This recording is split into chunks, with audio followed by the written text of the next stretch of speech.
morning, morning, morning, morning, bitches. I think I said the volume down. Yeah. I mean, it's still the morning. It's still the morning. It's Tuesday morning. Hello, everybody. 57 episodes in, I still get that theme tune slightly wrong, at least. Yeah, that's the charm of it, though, right? Yeah. Right. Good morning, everybody. So it's Tuesday. Welcome to another edition of Good Morning Bitches, and we are 4 films in to the Entertainment Weekly Top 10 list of cult films. This week, we are discussing 1984's Repo Man. I honestly didn't know anything about it. Not a thing. Same. Not a thing. I was vaguely aware of the movie, had no idea what it was about, didn't really even know who was in it, and I left it that way until I sat down and watched the movie. Because sometimes I just, especially movies like this where there's like, you know, people have talked about it, it's on lists and things. I like to just go in cold and make my own opinions and have my own first impressions. And I will say, I loved it. Did. I thought it was great. I really, really, really enjoyed it. You know, from the crazy opening credits, like even the style of the opening credits I thought was great. With like the black and green map, and it was just like going all crazy all over the place. Oh, I had already forgotten that. Yeah. So good. Really, really funny Iggy Pop theme tune opening. Yeah, the Iggy Pop theme tune is basically Batman. It's the Batman song. So what? So what? That was kind of my general feeling about this whole movie is like, that's insane. So what? Love it. Enjoy it. The more I try to apply logic to it, the less I enjoy it. No, I don't think that you can. And you can't, because you cannot. That's why. You can't apply logic to it, and once you let it go, it becomes a much more enjoyable movie. Yeah, I think so. So I did really like it. I mean, that opening bit where the cop opens. Oh my god, the first trunk. 3 minutes. Yeah, incredible. Just knocked it out of the park. Chef's kiss. I mean, we were both after that, like in the ridiculous special effects of like the cop just like kind of disintegrating into a neon green fuzz with just his boots left. Yeah, we were both like, love it. Yeah, I love it. I love this. What we learned from this film is that the aliens, the radioactivity in the aliens, or whatever was happening with the aliens that was killing people, did not affect shoes. No, did not affect. I mean, you know, 80s footwear. Maybe they had something. Maybe there was something happening there that we don't know about now. All shoes were lead lined. Yes. Yeah, I feel like I need to watch it again. I actually almost wish that I had known more about it. Yeah. So I feel like I wasn't like necessarily in the right frame of mind for the type of movie it was. Yeah. Because it reminded me a lot of, and this, it came before this, but there's this movie called Wild Zero that is the Japanese rock and roll band Guitar Wolf. Oh yeah, you told me about this one. And they made a movie, and it's not too dissimilar, really. It's like there's definitely aliens in it. I'm pretty sure there's zombies as well, and they ride around on their motorcycles and they save people by the medium of rock and roll. They basically yell. That sounds like an absolutely foolproof plot. They yell the word rock and roll, and then they fire like lasers or something out of their guitars. That's great. It's wonderful. But I don't know. I feel like I wasn't prepared for this. Yeah. And then I was like, oh, okay, I get it. I mean, and especially after like coming off Scarface, I feel like this was a really good palate cleanse. Yeah, that's true.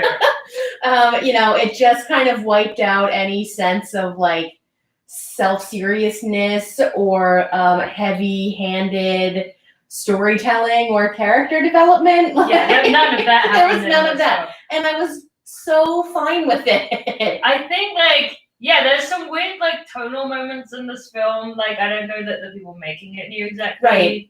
Because like like we've talked at length now about there's a moment near the beginning.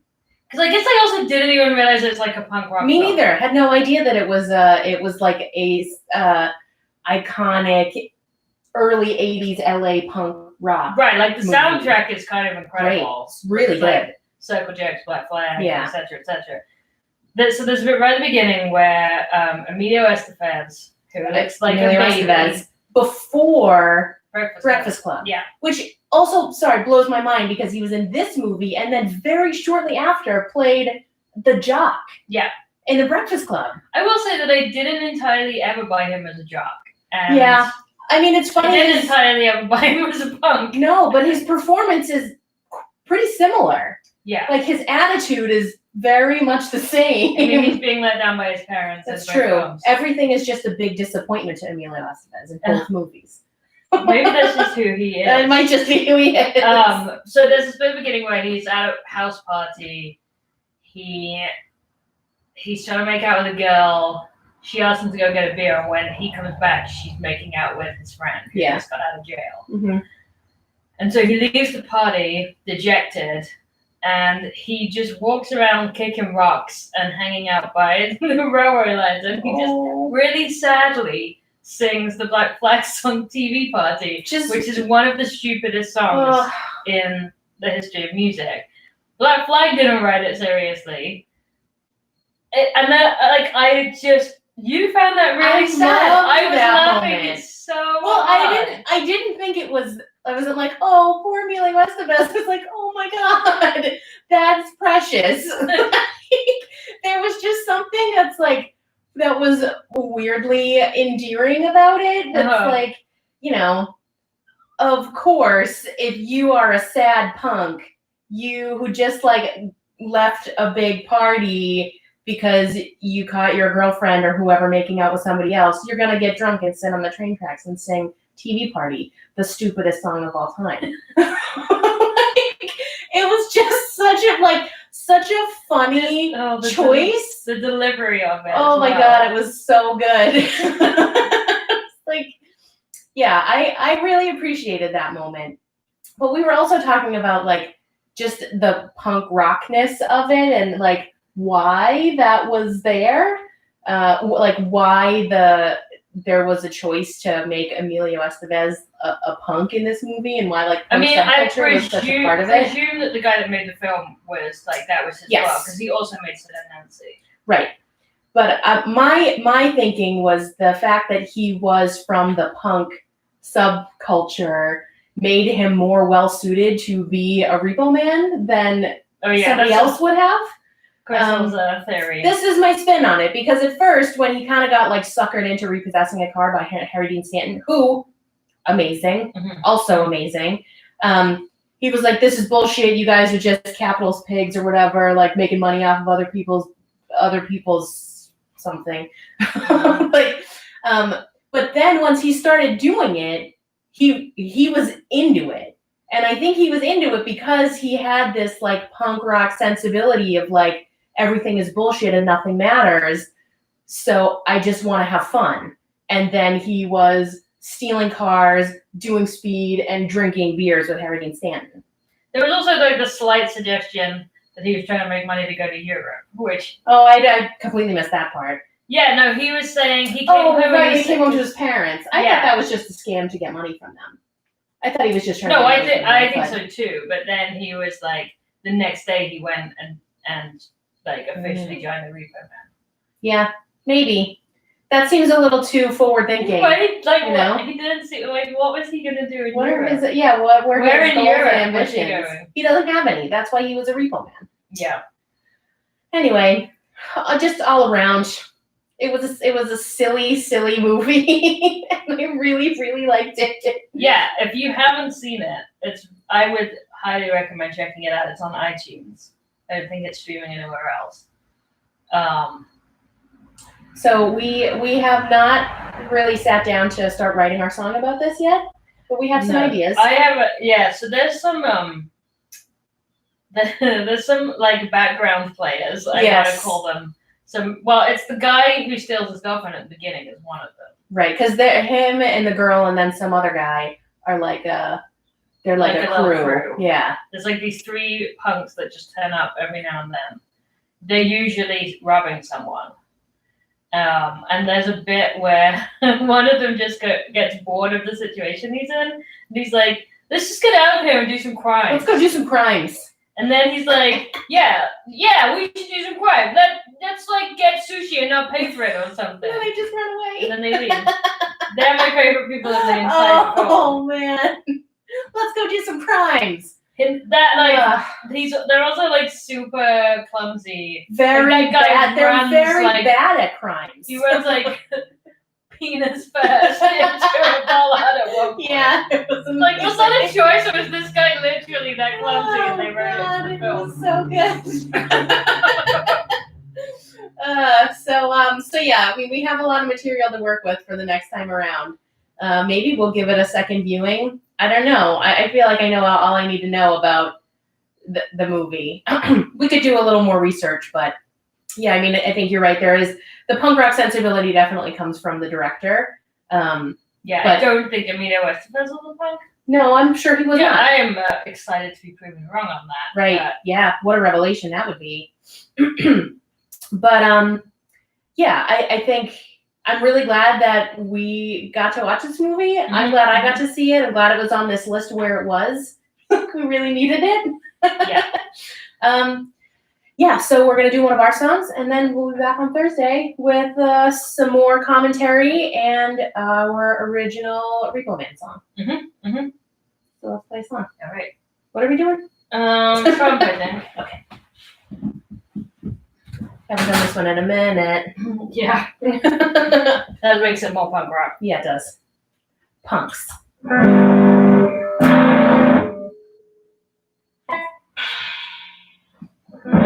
Okay. Yep. Okay. Still got it. You can use it.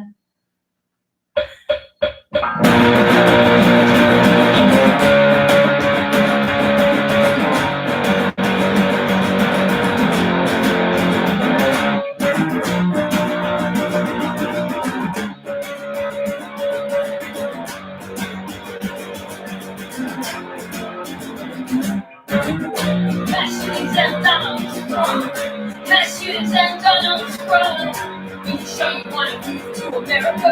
Are you sure you want to move to America? Mass shootings and Donald Trump. Mass shootings and Donald Trump. Are you sure you want to move to America? Are you sure you want to move to America?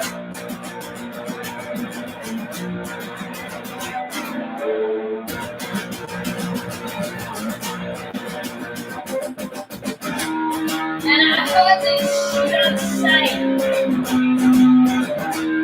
If you walk in the wrong bathroom, no, that doesn't sound quite right. But I heard it on the TV, heard it on the TV, heard it on the TV. So it must be true. So it must be true. Mass shootings and Donald Trump. Mass shootings and Donald Trump. Are you sure you want to move to America? Are you sure you want to move to America? Mass shootings and Donald Trump. Mass shootings and Donald Trump. Are you sure you want to move to America? Are you sure you want to move to America?